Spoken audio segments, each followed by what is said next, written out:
The Council of the City of Norfolk will now commence. Mr. Roberts, the floor is yours. Good afternoon, Vice Mayor and members of City Council. We do have a full agenda proposed for your 4 p.m. work session meeting. I'll give you a quick overview of that agenda. The first item is NPD update for the third and fourth quarter, that is of the fiscal year ending June 30, with some additional data and reference points. That presentation is provided by Police Chief Mark Talbot, Norfolk Police Department. That will be followed by your city planning update. Mr. Tahan, Director of Planning, will provide the information. Following that, we do have several items that require consideration of a closed session motion. So without amendments or objections to the agenda as proposed, I would like to call up to the lectern Police Chief Mark Talbot.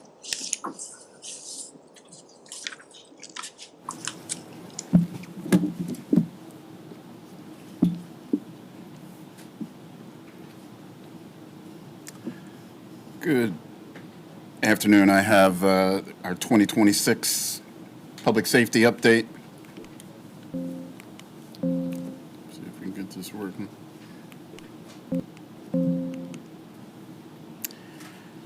So as you can see, we some positives so far this year. Violent crimes are down by 3% overall.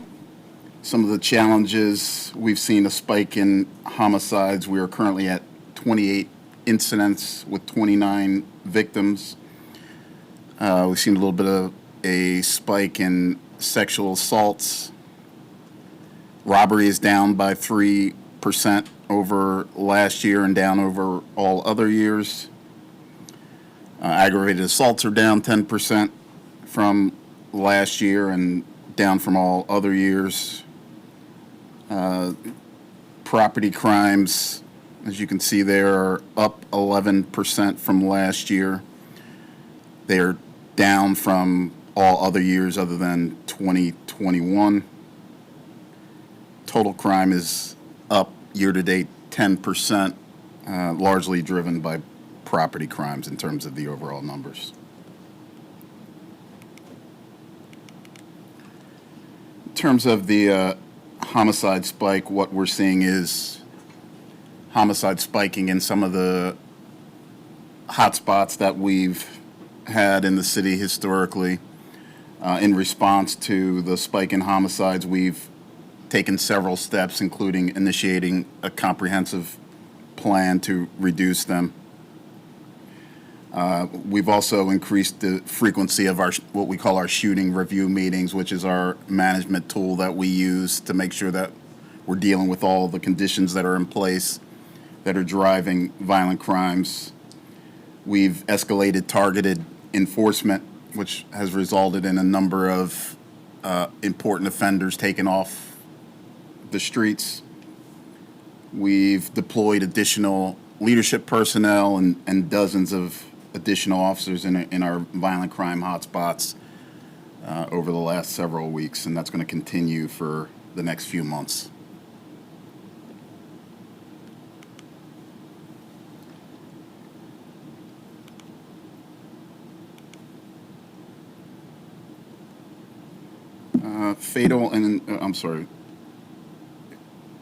Shooting incidents, we are up 15 over this time last year, up 10 from the year prior.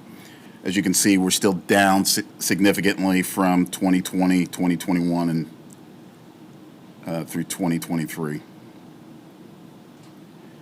We have less than half the number of non-fatal shootings as we had in 2021 and 2022.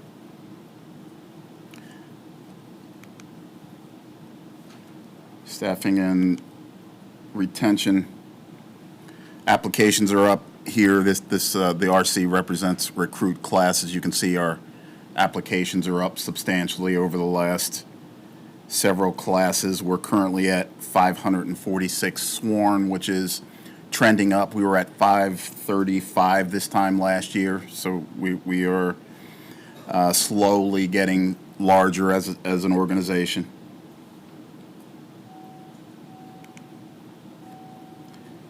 Our real-time crime center continues to help us deal with both violent and property crimes. We've had a number of successes with our flock cameras. We've had a number of cases where, a case in particular in April of this year, we had a shooting into occupied dwelling where the offender was caught on flock. We were able to send detectives out and identify a couple of actors who had an AR-15 in their vehicle that we were able to take off the street and make some arrests.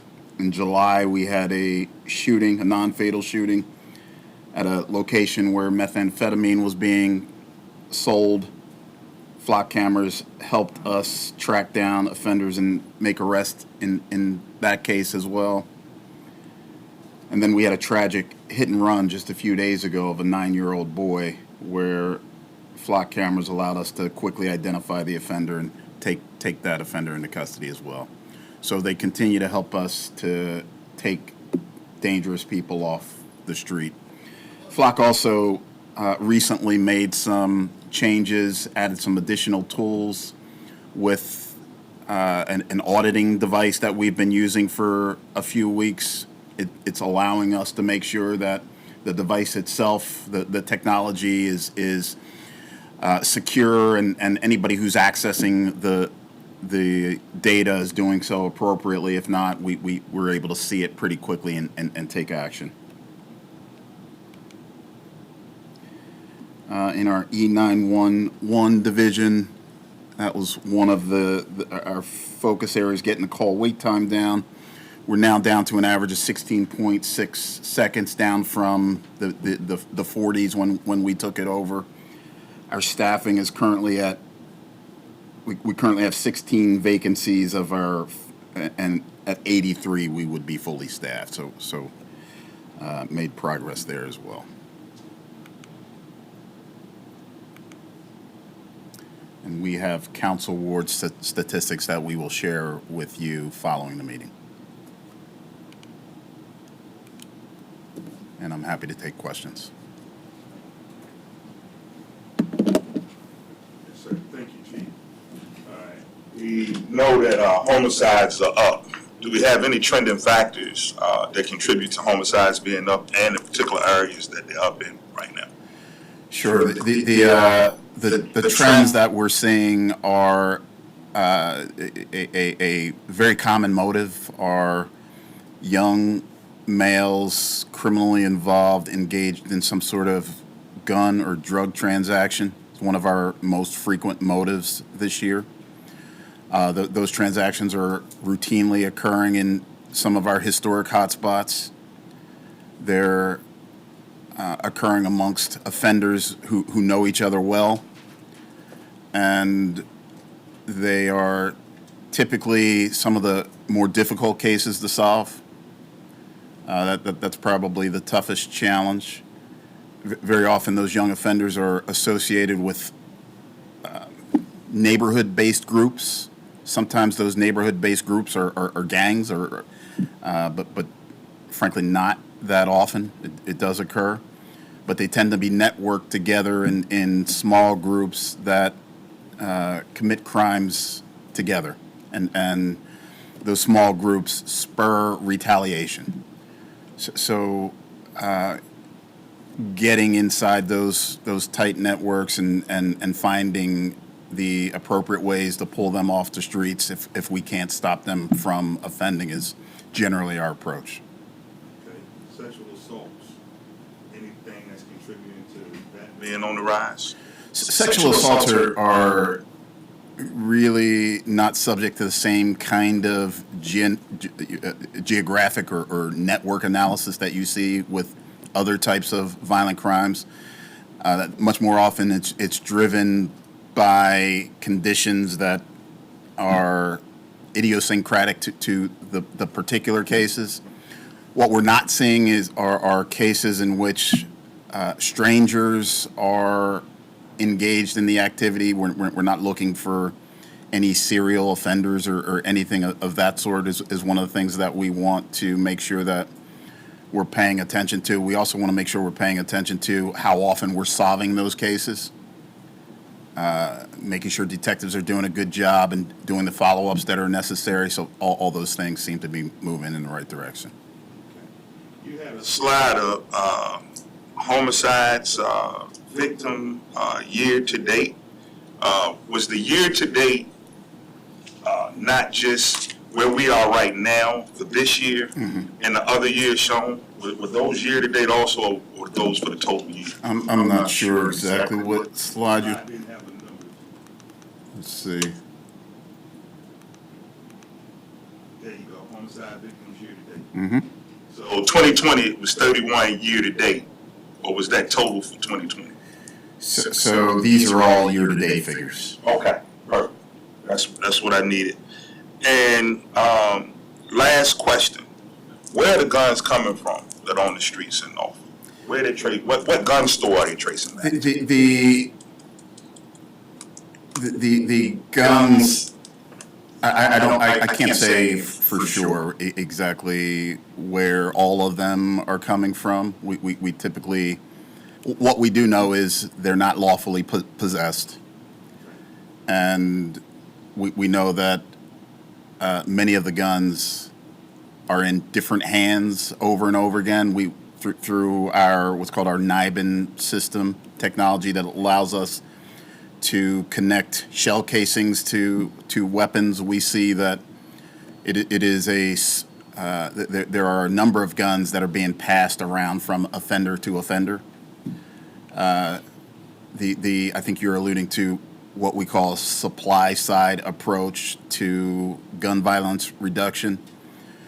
It is a hard path to reduce gun violence, looking for the source, given that we're the United States of America and there are guns everywhere. So it leaves us in a place where the most effective mechanism to reduce gun violence is to look for the very small number of offenders that will actually pull the trigger of the firearm in the commission of a crime. That represents a very small percentage of the population, fortunately. So we spend a disproportionate amount of our time focusing on those offenders. Thank you, Chief. Last is more of a statement than it is a question. I appreciate your work, your efforts, and I know we have to do more from a standpoint of communities to get this issue resolved. It's going to take all of us and all hands on deck. I would just like for people to remember that we have children in the communities where this is taking place. We have senior citizens, and the majority of the citizens that live in these environments are not for the violence. They're caught up in the midst of it. So I want us all to be mindful and concentrated in certain areas and to make sure they get the same attention that the rest of the city gets. Yes, sir. All right, thank you. You're welcome. Spiegel? Yeah. Thank you, Chief. You're welcome. This is both for you and Mr. Roberts. The 911 operations, great that the time has dropped, but still a struggle. It also depends on the time that people are calling, if there's a larger incident and everybody's calling at once. I'm going to ask this again. It's been a year, but have we looked into AI technology to help us handle 911 calls and to help people who may be on hold understand that a call may have already come in, alerting us to an incident so that they're not waiting thinking that they're being ignored because we're handling that. There's tons of technology out there now that can handle these types of situations so that when people do have to wait a long time, they know that somebody has already picked up the call for that same incident. We are ready to deploy an Amazon AI branded tool, starting first with non-emergency, which is where people really get hung up, taking a lot of time. And that will free up resources in the call center generally. We'd like to see how that works on the non-emergency line before implementing that beyond that. But that's ready to go, and you should see a notification from my office and the police department, just helping to make people aware that they will interact with a virtual operator in some instances, but starting out not in life-threatening instances where somebody's trying to get a human. Is that fair to characterize it that way? It is fair. We're close to the point where we're ready to move forward. I've got to get myself comfortable with the mistakes, humans make mistakes, so does AI. The challenge with AI making mistakes, when you're dealing with people who are already stressed, our tolerance for mistakes goes down, and we will attribute mistakes to the machine versus other factors. So we want to make sure that it is good enough to get us through non-emergency, and then we'll look at the technology applied to the emergencies as well. And then my second question was about violence interrupters. How is that program going? Is it going? Do we need to provide more funding towards it? I know that there is a grant that will be working within the schools, but in the community, how's that program going? And what can we do to support it? Because we had a lot of success with that in the past. Do we need to increase and add some more folks or another group to come out and help us in some of the other hot spots? Maybe they're being spread too thin right now. It is certainly a positive part of our public safety program, and anytime you add additional resources like that into the community, there's going to be a benefit that we can realize. Do we have more challenges than the violence interrupters are able to handle? Probably. If we have more of them, there would be more of a benefit. Whether or not anything is quote unquote working in this environment is easy to say anecdotally, and beyond that, you're extrapolating beyond where I'm comfortable doing most of the time.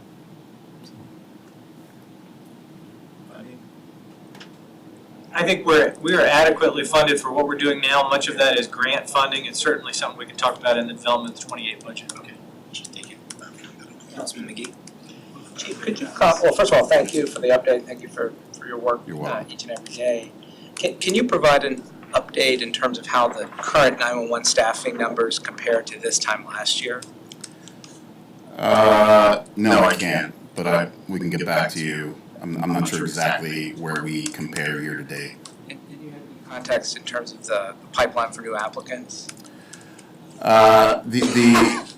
We've been successful attracting candidates. Our 16 vacancies is significantly improved. Wherever we were last year would have been someplace north of that. I'm just not sure exactly where it was, but the challenges of attracting candidates isn't nearly the steep hill it has been in the past.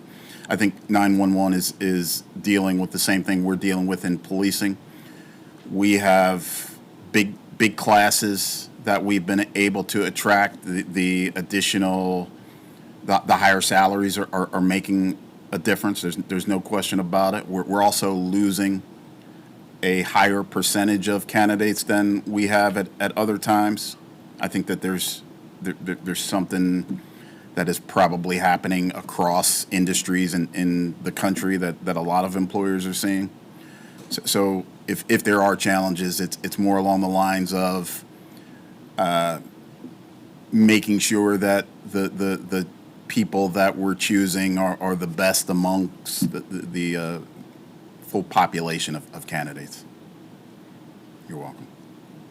We had about 50 911 call takers in early 2024. So it has been a significant increase over that, but we can definitely. Great, thank you. Councilman Clanton? Mr. Mayor, Chief, and all the officers, thank you for everything that you all do. I did want to go back to the flock piece, which is always a hot button there. And just a simple question, why flock? What was the emphasis behind getting flock? The Flock brand, or just that particular? Well, there are a number of technologies that cities employs to deal with public safety challenges. I think Flock is like having cameras. Lots of cities choose to have cameras all over the place. Lots of cities are choosing to have some sort of license plate reading technology. It is well established that it is constitutional, that there are no violations of the law by using it. It is starting to be very clear what a benefit to public safety it is. Anytime that you have something that's a benefit to public safety, the people who realize most of the benefit are the people who are most in need of protection. So the technology itself lends itself to us being more affected in some of the areas that I spoke to Councilmember Page about. The most vulnerable people in our city are not asking us to take flock out of their neighborhoods, nor will they, because I think that it's clear to them the compound nature of crimes in some neighborhoods mean that if you're having shootings in those neighborhoods, there's a really good chance you're also having an increase in theft from motor vehicle, stolen cars, and other types of crimes that are committed by people that shoot each other. Chief, I want to say, you mentioned two things in your statement there, and that was the cameras. And I do believe we have like a 24-hour crime. That cameras are already around the city. And the other thing is that we've also established that you're always looking for more officers, right? So as a follow-up to that one, if someone was stopped in their car and an officer goes to them, and typically I guess you would ask for license registration, what are you doing at that particular point? You're asking license registration, and then you might go back to your car. Are you running anything to find out if there might be some other? You would be, now, mind you, it's been a long time since I've done this. I don't pull people over. That's different police. But you would be checking to see if their license is valid, the insurance information, making sure everything that you were given aligns with who you spoke to, and checking to see if there are any warrants for arrest, that sort of thing. So you would run those tags, you would run that license plate, you would run that ID. Yeah. So we've already got something that's established. So if someone got pulled over, and I think you mentioned in that situation with that a 9-year-old, that a flock camera literally, where a person may not have been present, but the camera was the eyes that were there to be able to utilize to find out and track who literally the individual who hit and run, where a 9-year-old is in an induced coma, and we were able to find him. We were able to use that and track that. So I just guess my last little piece of that one is that I know there's a lot of things that you see that this is a great return on investment, as far as to help you and your officers do what you need to do in order to help keep the city safe. Yes, sir. Yes, sir. And I'll just say, as Vice Mayor and other colleagues that are here, technology is a great tool. However, I'm constantly open to looking at ways that we can make technology better. It is nothing but a tool for us to be able to use, but it's up to us to make it better. And if there are things, and I think you mentioned, there are safeguards. We've heard about some bad actors and things like that around the country who've done things. But it's incumbent upon us to seek recommendations from the staff to ensure that the citizens of this city feel safe. But like I know in a lot of my communities, my civic leagues are not saying for me to get rid of flock. And I don't know what a whole bunch of other folks are now, but they are happy to have it. And I take great offense sometimes when I hear about certain communities and individuals using those communities to try to make an argument. And I will publicly say that those communities are not asking for flock to go away. Appreciate you. Thank you. Thank you. Thank you, Chief. Thank you. All right, our next presentation is a city planning update. Bobby Tahan has the lectern.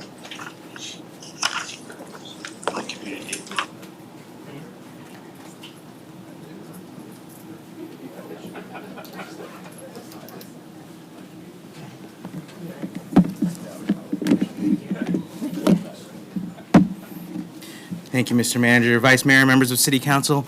I have a number of items that are on your agenda tonight that are all public hearing items from the June and July City Planning Commission meetings. First is by the City Planning Commission, which is a zoning text amendment to amend the development standards. There was a request to improve development processes for existing homes being renovated as part of our work with the Department of Housing and Community Development as well as the Housing Commission, and to meet those goals to improve the naturally occurring affordable housing stock that's in the city. Currently, right now, there are limitations on improvements that are allowed to be done on existing homes if they're considered non-conforming, which means they don't meet any portion of the current zoning requirements. And that limitation, especially over the years as costs for construction have gone up significantly, has limited the ability to improve existing homes. And so there were some requests to find ways to help improve the ability to renovate those existing homes. Also, this amendment includes three text amendments that address key state code changes. So again, first, the development standards that are being created, there's a new section that's being created in the zoning ordinance that deals with renovations, additions, and rehabilitations. The zoning ordinance itself is good at providing guidance on how to build something new, but when applying it to existing properties, it can be a bit cumbersome. This code section is being created to help clarify what portions of the code apply to existing buildings in the city. And it does not change the requirements for Chesapeake Bay Preservation Area, the floodplain, as well as dimensional standards. So although the existing home may be non-conforming to, let's say, if it was required to have a 5-foot setback, and it's at 3, any addition would have to meet all the appropriate setback requirements, but it wouldn't require you to, if you did a small addition to the home, to demolish the existing home and move it over to meet the setback requirements. It doesn't change, this only applies for single-family, two-family, and townhouse dwellings, and for that substantial improvement requirement. It does not change any requirements for multifamily and non-residential at this time, but it does provide clarification on what standards do apply at that time.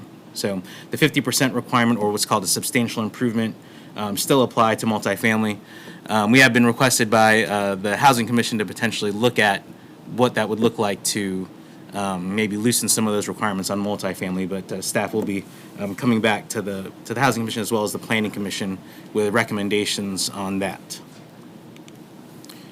This past General Assembly session also had some key zoning ordinance or amendments that impact zoning ordinances. This is not all of the items that were passed by the General Assembly, but it does capture a few of them.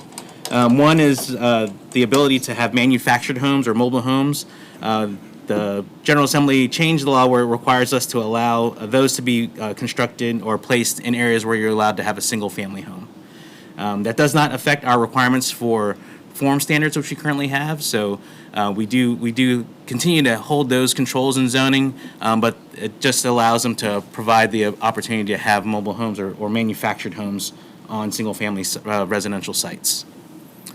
Reduced parking requirements were also mandated by the General Assembly, which require 1 parking space per single-family dwelling and half a parking space per dwelling unit for multifamily or mixed use. There are some locational standards for that. In the next slide, I'll show what that looks like for the city. But the staff decided, and with the Planning Commission's recommendation, to apply that citywide. And then there was an allowance for temporary small cell facilities to be located on a private property or the right-of-way. This was just one that we thought we could fit into the development standard changes now. But it just clarifies temporary structures for that. Regarding the locational criteria for the parking reduction that was required by the General Assembly, that parking reduction to 1 parking space for single-family dwelling and half a parking space per dwelling unit for multifamily or mixed use applies to anything that's within half a mile of a public transportation station or facility. This is the public transportation network in the city with a half-mile buffer radius. You can see it covers the majority of the city.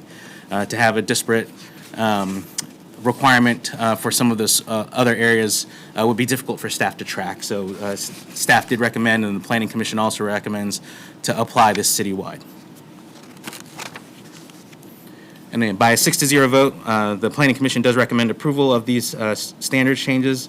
Although it is summarized very briefly, it does impact a significant amount of the zoning ordinance with relocating a lot of the requirements where it's easier for staff to see. We did review this with the Coastal Virginia Building Industry Association, as well as 2 civic leagues that showed interest. Staff sat down and went through the requirements and the changes, and there were no questions that were brought by either group. Next is a conditional rezoning and conditional use permit from Yalkins LLC at 111 Pennsylvania Avenue. It's at a former art gallery location in the Riverview Business Corridor. The rezoning itself is just a modification of the existing proffers. The existing proffers on the site limit the uses to an art gallery and other similar uses, and does not allow for a kennel. The applicant is proposing to operate a kennel for small animals, mostly focusing on cats. So the proffers do require to be changed. Here's a list of the proposed proffers against the current proffers. It removes the requirement for a special exception, which is now conditional use permit, for a second floor dwelling unit to align with the other requirements of the PCO, of the pedestrian commercial overlay in Riverview. And then it maintains the same hours of operation that were in the previous proffers. Here's the site. Again, it was previously an art gallery. They are planning on utilizing this for a kennel for limited to cats and other small animals. By a 6-0 vote, the Planning Commission recommends approval.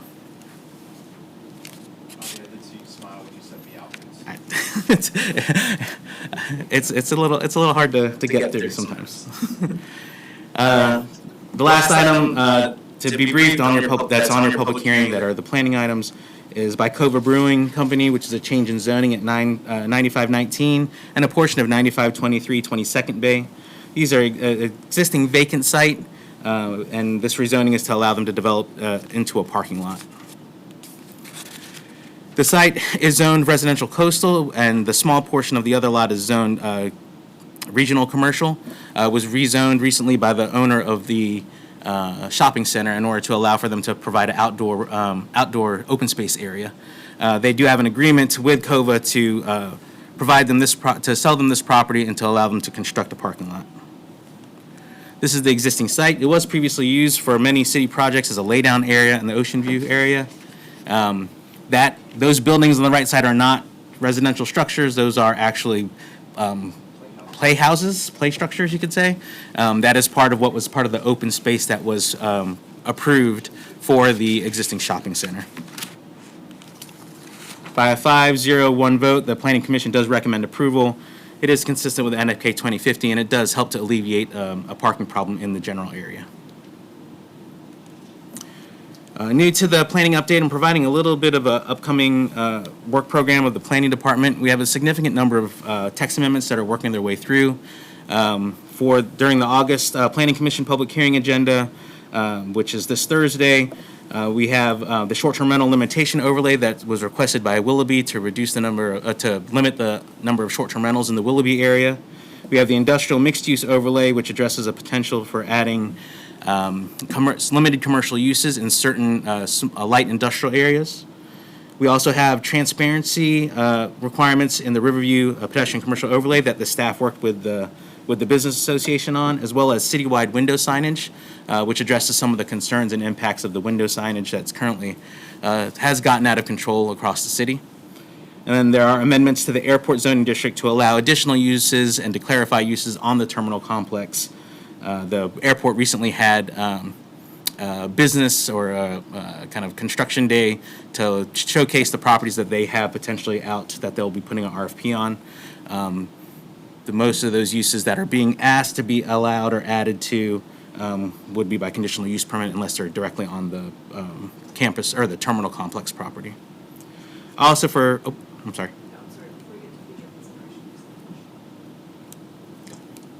Yes. Sub-bullet 3, transparency in Riverview and citywide window signage. I'm sure planning's going to vote in favor of it, so shall we. Who is it in the city that would cite in locations that are not compliant with the signage? That's zoning enforcement, that's my team. So I think we need to do some education with them and make sure that they enforce once this is passed, because I think it's really critical that we just not pass it and sits on the shelf. Riverview and others have long wanted these to be changed, these rules to be changed. And so I just would stress that we really need to make sure citywide that we're enforcing what we're asking ourselves to vote on. Yes. Thank you. The short-term rental limitations overlay in Willoughby, I'm hoping that that is something that just doesn't pop up on the agenda.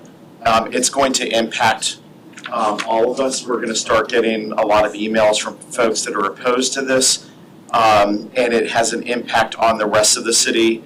On what happens here could now snowball into other civic leagues requesting the same thing. I think we need to really look at this before it comes to us for a vote, and have a discussion as a city if this is the direction that we want to go to. I don't want to put down what Willoughby Civic League has done, but they are basically asking to be carved out in an exception. And I think we as a city council need to determine whether or not we want to go down this path. And you will start seeing you probably have already received some, the opposition emails that are coming from just the little tiny Willoughby area of Norfolk, is because people are worried that it's going to impact other short-term rentals around the city.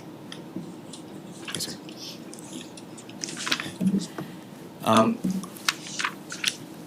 For future considerations, this is currently on the work program for the staff, which will be coming relatively quickly because some of this relates to past legislation by the General Assembly. We will be bringing forward the faith and housing legislation that was passed by the General Assembly, which allows for religious institutions and nonprofits to build affordable housing on their properties, bypassing our zoning requirements. So we'll need to make sure that we have the appropriate measures in place cross-departmentally to make sure we capture that. There was some legislation, as well as we know, there's a lot of discussion currently about data centers. Planning Commission received a presentation about that at their request at their last meeting.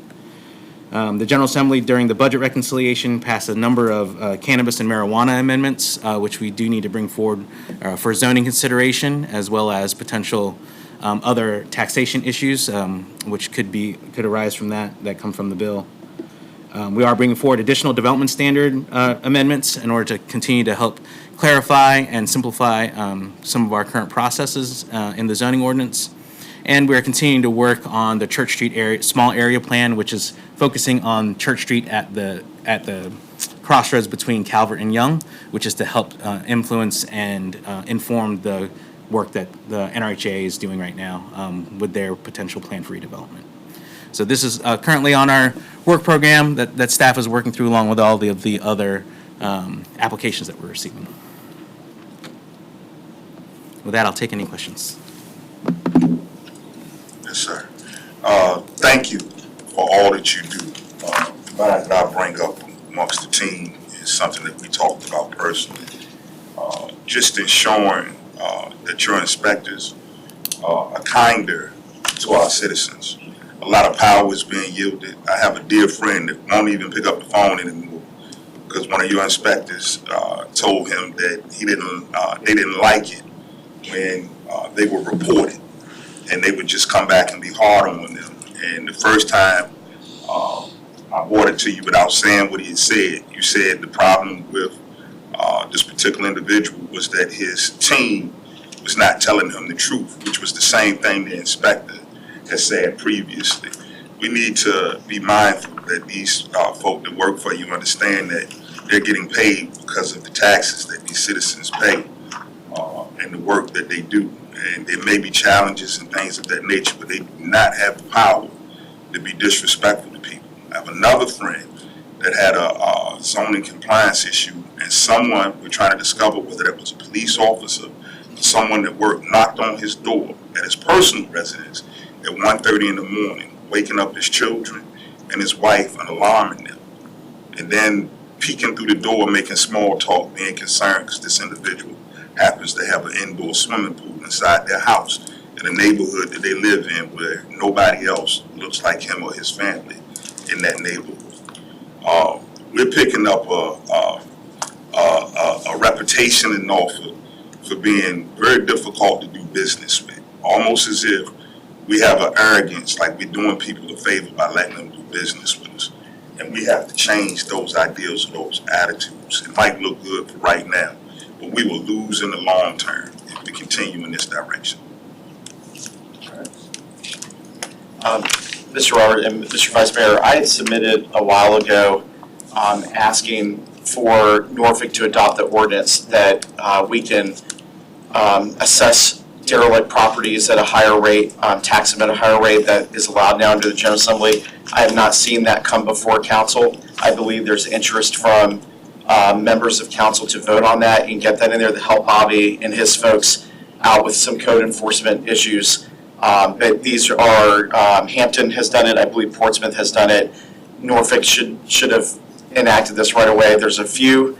Hampton seems to be jumping on a lot of this stuff fairly quickly, and I don't want to say we should model what Hampton's doing, but if there are tools that are out there that the General Assembly is allowing localities to do to help out with these situations, we need to get these items before us to vote on. If you don't want it, vote against it, but at least allow us the opportunity to vote on these things that the General Assembly is now allowing us to do.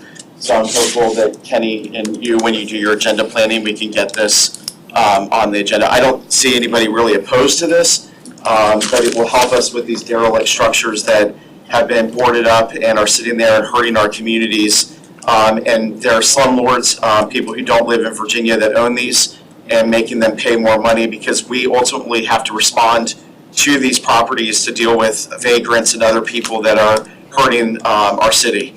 So let's make them pay for it, and let's do it. I hear this from my civic leagues over and over and over, and we need to give them those tools, code enforcement, to be able to start handling and helping them with that. Get that to you quickly. Thank you, Mr. Don. Appreciate you. Mr. Roberts. We do have a handful of items that require consideration of a closed session motion. Mr. Bull. I move that members of the council assemble informally in closed meeting August 25th, 2026 at 4:44 p.m. in the 10th floor conference room of the City Hall building for the purposes which are set out in clauses 1, 3, 3, and 29 of subsection A of section 2.2-3711 of the Virginia Freedom of Information Act as amended. Clause 1, discussion of board and commission appointments.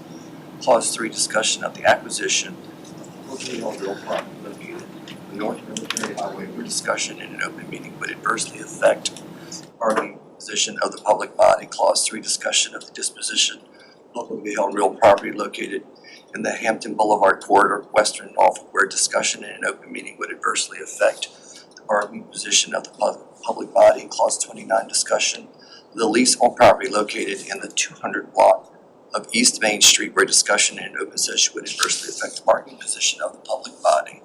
Mr. Clanton. Aye. Mrs. Doyle. Aye. Ms. Johnson. Aye. Mr. McGee. Aye. Mr. Page. Aye. Mr. Smeagol. Aye. Mr. Thomas. Aye. We're in close.